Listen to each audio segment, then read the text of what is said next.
Viral pas Pampres tembak drone liar di dekat Jokowi saat pembukaan PON. Sebuah video merekam potret seorang pasukan pengamanan presiden atau pas Pampres tengah menembaki drone liar dalam acara pembukaan PON 20 Papua viral beredar di media sosial. Dalam video yang beredar, anggota pas Pampres tersebut terlihat memegang alat pelumpuh drone berwarna hitam mirip seperti pistol. Ia berdiri sambil mengamati langit-langit di sekitar lokasi keberadaan Presiden Joko Widodo. Aksi pas Pampres lumpuhkan drone liar melansir dari unggahan di Instagram @Indonesia_Army88 membagikan video yang merekam aksi seorang anggota pas Pampres yang tengah melumpuhkan drone-drone liar di sekitar lokasi pembukaan PON 20 Papua. Tampak seorang pria dengan membawa alat mirip pistol berwarna hitam terus mengamati langit di sekitar lokasi keberadaan presiden. Alat tersebut berfungsi untuk melumpuhkan sinyal drone liar. Jadi saat pembukaan PON 20 Papua tahun 2021 kemarin, ada personil pas Pampres yang dilengkapi dengan senjata pelumpuh drone. Ada lebih dari 15 drone liar yang dilumpuhkan. Aksi melumpuhkan drone liar yang dilakukan oleh anggota pas Pampres tersebut tentu sesuai dengan peraturan yang ada. Melansir Peraturan Menteri Perhubungan Nomor 37 Tahun 2021 dan Peraturan Pemerintah Nomor 4 Tahun 2018, penghentian pengoperasian dalam bentuk menjatuhkan pada area yang aman, termasuk dalam pengenaan sanksi. Salah satunya disebabkan tidak memiliki persetujuan atau beroperasi tidak sesuai dengan persetujuan yang diberikan. Setelah video tersebut dibagikan, unggahan itu pun langsung viral di media sosial. Sebab banyak orang mengaku baru pernah melihat alat pelumpuh drone bernama jammer itu. Alat pelumpuh drone yang digunakan oleh pas Pampres dalam PON 20 Papua merupakan salah satu jenis alat penangkap drone yang ada di dunia. Salah satunya yang paling populer yaitu drone Gun Tactical Jammer. Jenis ini mengadopsi model man portable. Jenis tersebut menyerang jalur komunikasi dan kendali drone lewat frekuensi. Untuk menggunakannya pun relatif mudah dan tidak butuh pelatihan khusus. Cukup membidik dan mengunci sasaran drone. Kemudian gunner dapat menggiring drone hingga ke permukaan dan selanjutnya dapat dilakukan diinvestigasi. Sebuah video seorang personel pasukan pengamanan presiden atau pas Pampres yang dilengkapi dengan senjata pelumpuh drone dalam acara pembukaan PON 20 Papua viral di media sosial. Sebuah akun memposting foto seorang laki-laki membawa alat berwarna hitam dan mengamati langit-langit di sekitar lokasi pembukaan acara PON 20 Papua.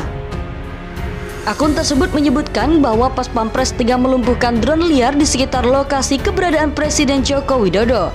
Salah satunya karena drone tidak disetujui atau beroperasi tidak sesuai persetujuan yang diberikan. Ada beberapa jenis pelumpuhan drone, salah satunya yang paling populer yaitu drone Gun Tactical Jammer yang mengadopsi model man portable. Jenis tersebut menyerang jalur komunikasi dan kendali drone lewat frekuensi. Untuk menggunakannya relatif mudah dan tidak butuh pelatihan khusus. Cukup membidik dan mengunci sasaran drone. Kemudian gunner dapat menggiring drone hingga ke permukaan dan selanjutnya dapat diinvestigasi. Perlu diketahui tidak semua drone bisa langsung ditaklukkan dengan perangkat tersebut. Karena semakin besar drone maka power dan frekuensi yang dibutuhkan untuk melakukan jamming harus lebih besar. Dikutip dari The Drive, pasukan keamanan Belgia pernah memakai kombinasi senjata anti-drone saat pertemuan Presiden Amerika Serikat Joe Biden dan Raja Philip Belgia pada 14 Juni lalu. Ada dua jenis sistem anti-drone berbeda yang dibawa oleh anggota polisi federal Belgia saat itu. Sistem anti-drone itu menembakkan proyektil jaring ke drone. Sedangkan sistem lainnya memakai gangguan frekuensi radio atau RF untuk mengganggu hubungan antara drone dan operatornya.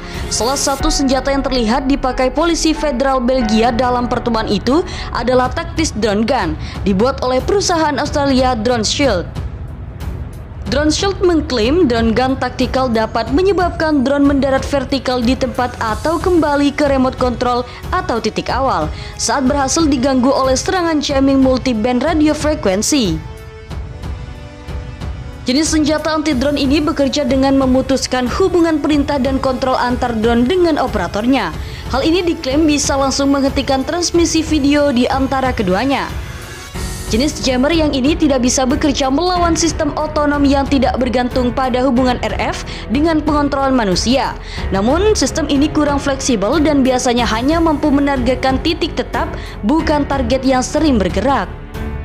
Drone Gun Tactical Jammer berjalan dengan baterai lithium-ion 14,4 volt yang dapat diisi ulang dan beratnya 7,2 kg saat terisi 2 paket baterai. Senjata ini punya desain senapan yang kuat, bahkan dilengkapi rel Picatinny untuk pemasangan teropong atau perlengkapan lainnya. Saat ini penggunaan drone shield antara lain Angkatan Darat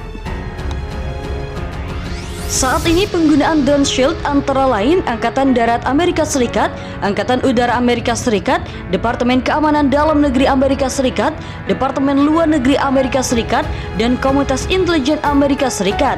Diberitakan dari Time.com, Open Works Engineering yang berbasis di Inggris menciptakan bazooka yang dapat menjatuhkan drone dengan memasang jaring dan parasut dan membawa drone kembali ke tanah.